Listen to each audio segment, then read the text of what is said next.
natin ang ito yung picture niya. Yan, ayun ang picture natin. Ito na ang lumabas. Ito na yung lumabas sa tawas. Ito yung kanyang x-ray sa baga niya. Okay na, malaki na ang pagbabago.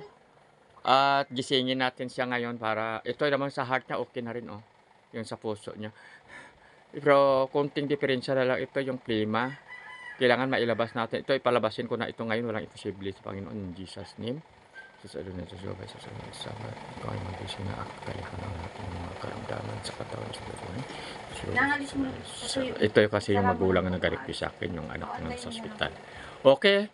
Okay na to yung ano niya, yung x-ray niya malinis na. Yung bate yung sa baga niya. Okay. Pwede na siya pwede na siya ilipat sa ano, sa room. Wala na dun sa ICU. Kasi nasa ICU na siya. Ngayon palabasin natin kasi matagal na doon. Okay text ka sa akin pag napunta ka sa ano, doc, okay na. Dapat may viewing ngayon, alas 4 ng alas 5. Alas 4. Sige, pag-una rin ako. Kasi ang dami pa akong kliyente din napuntahan nga naghahingi ng tulong. Ito yung mga ano, tulungan natin yan. Walang imposible sa Panginoon kahit ano pang mga sakit na yan.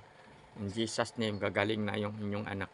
Si Pusas, anuhan mo si Pusas na huwag magsabing tubo. Oo, kasi takot pa.